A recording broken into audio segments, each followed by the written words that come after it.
यहाँ mafia don Mukhtar Ansari को बचाने के आरोपों पर कांग्रेस घिर गई है।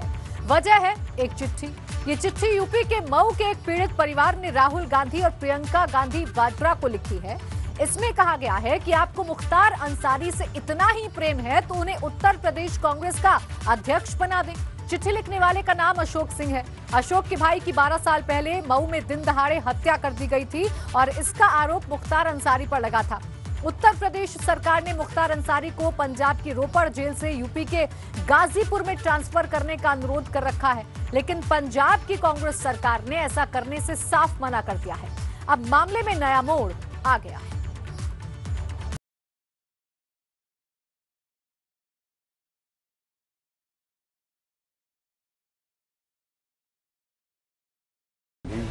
कि आपकी सरकार है, आखिर संदेश क्या समाज में देना चाहते हैं और आप संदेश क्या देना चाहते हैं ऐसे लोगों को अपने यहाँ परिचय देकर। मुख्तार अंसारी बड़ा माफिया है, कुख्यात माफिया है, देश स्तर का अपराधी है। आंखों में खौफ है, दिल में दर्द है और जुबान पर सवालों की फहरिस्त। राहुल और प्रियंका से सीधे पूछ रहे हैं, माफिया डॉन मुख्तार अंसारी को क्यों बचा रही है पंजाब की सरकार? मुख्तार के भगोड़े बेटे अब्बास के निकाह की पार्टी क्यों आयोजित कर रही है राजस्थान की सरकार? और आप संदेश क्या देना चाहते हैं ऐसे लोगों को अपने यहाँ परिचय देकर। मैं आपसे पुनः एक बार अनुरोध करता हूँ, रिक्वेस्ट करता हूँ कि कम से कम एक बार इस पर विचार कर लीजिए कि आपकी पार्टी किस हद तक जा रही है और कहाँ जा रही है। यह तो आपको विचार कर ही लेना चाहिए कि ऐसे लोगों को आप शरण देकर आखिर संदेश क्या समाज में देना चाहते हैं। कांग्रेस के आला नेताओं से माफिया मुख्तार की मदद नहीं करने की अपील कर रहे इस शख्स का नाम है अशोक सिंह। अशोक के भाई मन्ना सिंह की 29 अगस्त 2009 को मऊ में हत्या कर दी गई थी। तब एफआईआर अशोक सिंह ने ही दर्ज करवाई थी। हत्या का आरोप मुख्तार अंसारी पर लगा था। इसके बाद अशोक पर आफत का पहाड़ टूट पड़ा था। पहले केस के गवाह की हत्या हुई और फिर सिक्योरिटी में तैनात एक सिपाही का कत्ल कर दिया गया। आरोप भी मुख्तार अंसारी पर ही लगा, जो पंजाब की जेल में बंद हैं और कानूनी लड़ाई अटकी हुई है, लेकिन खौफ बढ़ गया है। तो आप लोग क्यों इस तरह का प्रश्रय दे रहे हैं अपराधियों को? आखिर आप लोग चाहते क्या हैं? मुख्तार अंसारी बड़ा माफिया है, कुख्यात माफिया है, देश स्तर का अपराधी है। उसने मेरे भाई की हत्या करवाई, उसके बाद उसमें जो मुख्य गवाह थे राम सिंह मौर्य, उनकी हत्या करवाई, साथ में सुरक्षा में सिपाही जो लगाया गया था उनकी हत्या करवाई। इस तरह उन्होंने तमाम हत्याएं की है। अशोक सिंह के लिए हर दिन खौफ के साए में गुजरता है। कहते हैं कि भाई की बेवा और बच्चों को कैसे मुख्तार अंसारी से बचाता फिर रहा हूँ, वो सिर्फ मैं जानता हूँ। ऐसे में जब योगी सरकार मुख्तार को पंजाब की जेल से यूपी लाकर उस पर कानूनी प्रक्रिया तेज करना चाहती है, तो फिर कांग्रेस रास्ते में रुकावट क्यों बन रही है? राहुल गांधी जी और प्रियंका वाड्रा जी से यह कहना चाहता हूं कि आपकी सरकारें, चाहे वो पंजाब में है या राजस्थान में है, दोनों जगह की सरकारें लगातार मुख्तार अंसारी को अपने यहाँ शरण दे रही है। एक छोटे से मामले में मुख्तार अंसारी गए हुए हैं, जो कि एक धमकी का मामला है और 2 साल हो गए, आज तक चार्जशीट नहीं लगी। यूपी सरकार पंजाब की जेल में बंद मुख्तार अंसारी को गाजीपुर जेल में शिफ्ट करना चाहती है, लेकिन पंजाब की कैप्टन अमरिंदर सिंह की अगुवाई वाली कांग्रेस सरकार ने इसकी ही नहीं दी है। मामला सुप्रीम कोर्ट तक पहुंच चुका है, जिसमें पंजाब सरकार को कोर्ट की फटकार भी लग चुकी है। यूपी सरकार ने अदालत में यहां तक कहा कि पंजाब की सरकार एक गैंगस्टर का समर्थन कर रही है, तो पंजाब सरकार की तरफ से खराब सेहत के आधार पर मुख्तार को यूपी नहीं भेजने की दलील दी गई। इस मुद्दे पर सुप्रीम कोर्ट में अगली सुनवाई 24 फरवरी को होनी है, लेकिन उससे पहले उत्तर प्रदेश में कांग्रेस कटघरे में खड़ी हो गई है। वजह सिर्फ मऊ के पीड़ित अशोक सिंह ही नहीं है। इनसे पहले बीजेपी विधायक अलका राय और कांग्रेस के पूर्व विधायक अजय राय भी कह चुके हैं कि उन्हें मुख्तार अंसारी से जान का खतरा है। यानी कांग्रेस अब धर्म संकट में फंस चुकी है।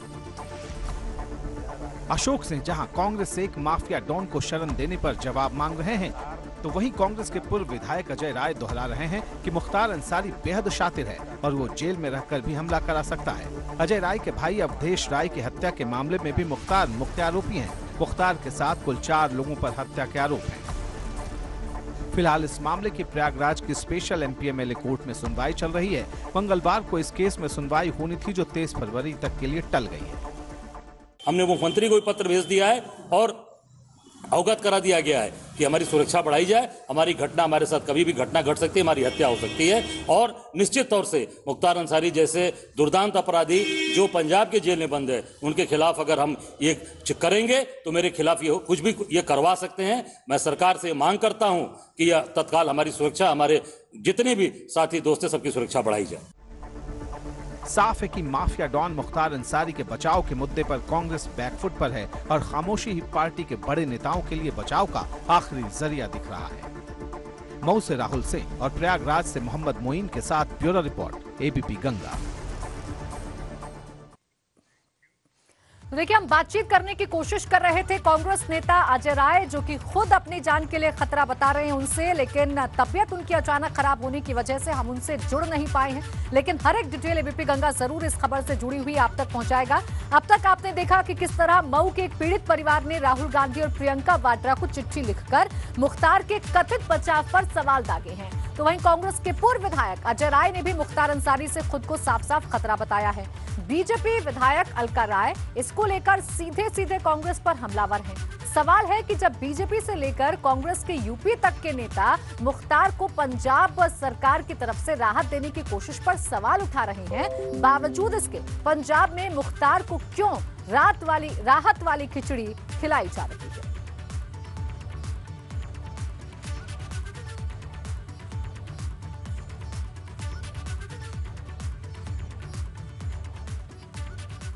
एबीपी गंगा ने बीजेपी विधायक अलका राय से भी बात की। अलका राय ने कांग्रेस पर सवाल खड़े करते हुए माफिया मुख्तार को बचाने की कोशिश का आरोप लगाया। हमारे वाराणसी संवाददाता नीतीश पांडे ने अलका राय से खास बातचीत की। माफिया डॉन मुख्तार अंसारी पर सियासत जारी है, सियासत गर्म है और इस बीच अलका राय जी हमारे साथ मौजूद हैं। इनका क्या कहना है, इनसे भी जान लेते हैं। अब जिस तरह से लगातार प्रयास करती रही हैं और सरकार भी चाहती है कि मुख्तार अंसारी को उत्तर प्रदेश लाया जाए, लेकिन पंजाब सरकार इसमें कहीं ना कहीं जो चीजें दिखाई दे रही हैं, जिस मामले को लेकर सियासत भी गर्म हो रही है, आपका इस पर क्या कहना है? जी, मेरा प्रियंका वाड्रा जी को पत्र लिखने का यही उद्देश्य था कि वहाँ पंजाब में कांग्रेस की सरकार है और ऐसा कुख्यात अपराधी जो 40-45 हत्याएं किया है और वहाँ पर एक मुकदमा है, उसको उत्तर प्रदेश भेजना चाहिए। इसलिए मैं बार बार पत्र लिख करके मैंने प्रियंका वाड्रा जी को दी हूँ और इस पर हम चाह रहे हूँ कि उनको भेजना चाहिए। इसके जैसे एक भी आप लोगों के माध्यम से जानकारी हुई है कि उनके पूर्व के विधायक भी चाह रहे हैं कि मुख्तार से मुझे खतरा है, तो उन्हीं के कांग्रेस के सरकार के वो विधायक रह चुके हैं, तो उनको उनके कहने पर भी तो भेजना चाहिए। सवाल यही है कि अभी बीते कुछ दिनों कहें कि अगर 2 दिन पहले जो कांग्रेस विधायक हैं उन्होंने भी कल आरोप लगाए थे कि भाई हमें भी खतरा है मुख्तार अंसारी से, तो ऐसी स्थिति में क्या होना चाहिए? क्या उनको लाना चाहिए कि क्या है? उनको भेजना चाहिए, क्योंकि यूपी में उनकी सारी केस मुकदमा यहाँ पर है, तो उनको यूपी भेजना चाहिए। वहाँ पर कांग्रेस की सरकार है। इस पर प्रियंका जी को हमारे बात पर थोड़ा सा गौर करना चाहिए। मैं भी एक महिला हूँ, महिला एक महिला से अपना अपील कर सकती है क्योंकि ये भी बात है कि वो उत्तर प्रदेश के राष्ट्रीय सचिव भी हैं और प्रभारी भी हैं। तो आपकी मांग क्या है? मेरी मांग ये है कि प्रियंका जी मेरे बात पर सोचें और समझें और न्याय दिलाने का काम करें। कैमरामैन विशेष के साथ नीतीश कुमार पांडे, एबीपी गंगा, वाराणसी। और चलिए सीधा हम रुक कर लेते हैं वाराणसी का। मेरे सहयोगी नीतीश पांडे जुड़ गए हैं इसी खबर पर हमसे बातचीत करने के लिए और ज्यादा जानकारी देने के लिए। नीतीश, जिस तरीके से एक के बाद एक चिट्ठी लिखी जा रही हैं, चाहे फिर वो अशोक सिंह का हम नाम ले लें या फिर अलका राय का नाम ले लें या फिर कांग्रेस के पूर्व विधायक हम अजय राय की ही बात क्यों ना कर लें, जिस तरीके से चिट्ठी लिखी जा रही है उससे कहीं ना कहीं कांग्रेस घिरती हुई नजर आ रही है और फिलहाल कांग्रेस के पास इसका कोई जवाब भी नहीं है कि क्यों इतनी राहत बरसाई जा रही है मुख्तार अंसारी पर। निश्चित तौर पे प्राची, ये कहना गलत नहीं होगा कि मुख्तार अंसारी पर कांग्रेस निश्चित तौर पे राहत बरसा रही है।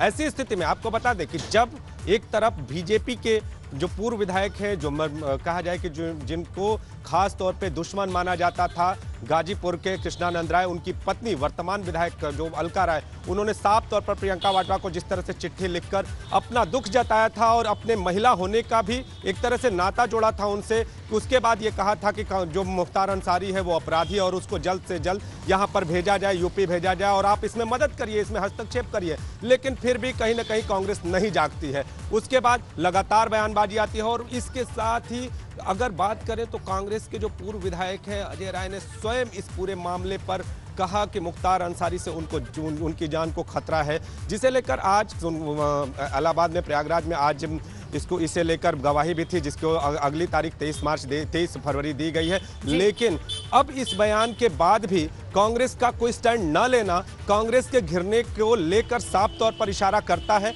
आज एबीपी गंगा से बातचीत में अलका राय ने एक बार फिर कहा है कि वो अपराधी है, उसके खिलाफ उतने मुकदमे हैं और मात्र एक मुकदमे को रोककर वहां पर रोकने की क्या ऐसी वजह अब सामने आन पड़ी है। इन सारी वजहों को ध्यान में रखकर जल्दी से जल्दी मुख्तार अंसारी को यहां उत्तर प्रदेश में भेजना चाहिए। लेकिन अब यह देखना होगा कि क्या कांग्रेस उन्हें भेजती है, मुख्तार अंसारी को उत्तर प्रदेश भेजती है। इस पूरे मामले पर हमने अजय राय का पक्ष भी जानना चाहा। हालांकि आज उनकी तबीयत खराब है, उन्होंने ये बात बताई है कि उनकी तबीयत खराब है, लेकिन जो बात सामने आई है वो यही आई है कि उनके मन में भी ये दुख है कि आखिर मुख्तार अंसारी को उत्तर प्रदेश क्यों नहीं भेजा जा रहा है। जो घटनाक्रम है उसके बाद सवाल कांग्रेस पर जरूर खड़े हो रहे हैं और फिलहाल कांग्रेस मुख्तार पर धर्म संकट में फंसती हुई नजर आ रही है। शुक्रिया आपका हमारे साथ जुड़ने के लिए नीतीश, और तमाम जानकारी हमें देने के लिए।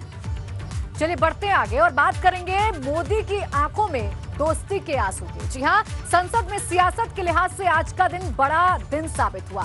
कांग्रेस नेता गुलाम नबी आजाद जो हैं, आज राज्यसभा में विदाई उनको दी जा रही थी।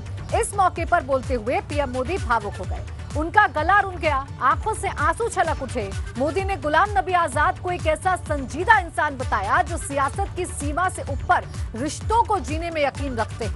पीएम मोदी ने 14 साल पहले जम्मू कश्मीर में हुए एक आतंकी हमले को याद करते हुए कहा कि उस वक्त जब मैंने गुलाम नबी आजाद को फोन किया तो उनके आंसू रुक नहीं रहे थे।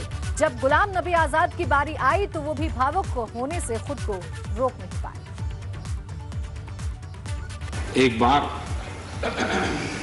गुजरात के यात्री, क्योंकि जम्मू कश्मीर में जाने वाले टूरिस्ट में गुजरात बहुत बड़ा नंबर रहता है, और टेररिस्टों ने पर हमला कर दिया, करीब 8 लोग शायद मारे गए। सबसे पहले गुलाम नबी जी का मुझे फोन आया।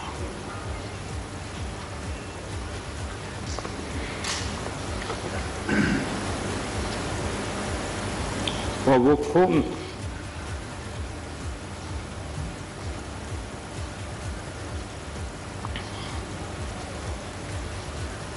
सिर्फ सूचना देने का नहीं था,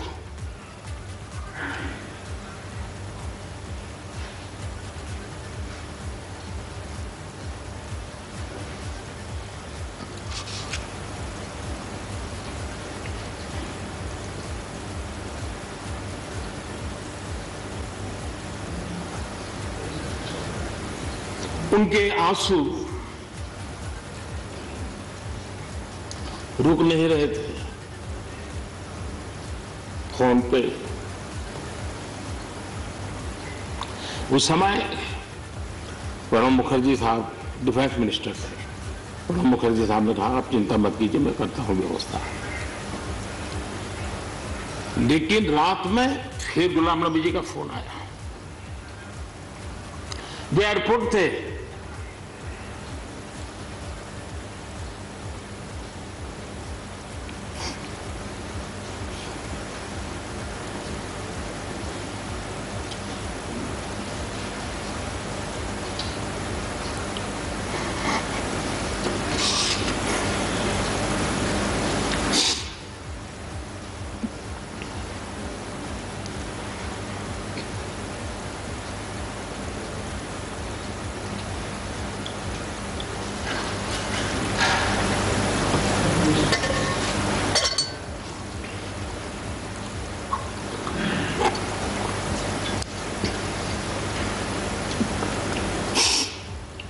सॉरी,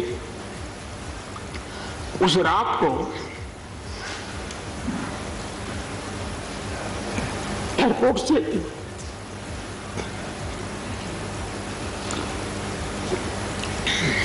उन्होंने मुझे फोन किया और जैसे अपने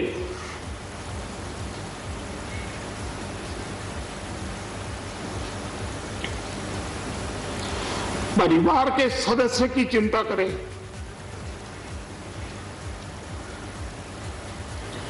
वैसी चिंता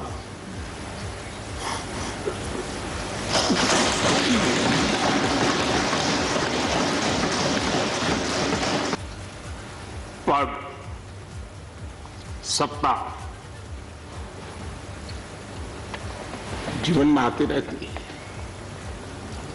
लेकिन उसे कैसे पचाना,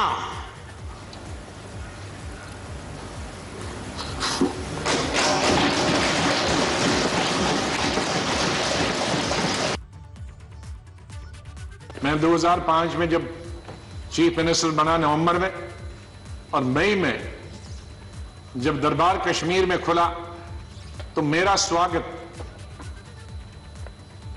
गुजरात के मेरे भाइयों और बहनों की कुर्बानी से हुआ। मैं अभी 2 ही दिन पहले पहुंचा था, तो वहां स्वागत करने का मिलिटेंट का यही तरीका था कि आप हत्या करो गरीबों की तो वही स्वागत होता। उसका मतलब था कि हम हैं, इस गलतफहमी में न रहना। न निषाद बाग जो कि राजभवन के साथ वहां बस से उस पर लिखा था गुजरात की बस, उसमें हमारे तकरीबन 40-50 गुजरात के हमारे भाई बहनें टूरिस्ट, उस पे उन्होंने ग्रेनेड लगाया और मेरे ख्याल में दर्जन से ज्यादा लोग वहीं हताहत हो गए और कई जख्मी हो गए। जब मैं एयरपोर्ट पे पहुंचा तो इन बच्चों ने, जिसका किसी का पिता मर गया था, किसी की मां मर गई थी, वो रोते रोते मेरे टांगों से जब लिपट गए तो मैं जोर से मेरी आवाजें निकल गई, ये खुदा ये क्या तुमने किया। मैं कैसे जवाब दूं इन बच्चों को, मैं कैसे जवाब दूं उन बहनों को जो यहां तफरी के लिए आए थे, सैर के लिए आए थे, और आज मैं लाशें लेकर इनके हवाले कर रहा हूं उनके माता पिता की। तो ये भावुक होने की जरूरी बात। आज हम ये अल्लाह से, भगवान से यही दुआ करते हैं कि इस देश से मिलिटेंसी खत्म हो जाए, इस देश से आतंकवाद खत्म हो जाए।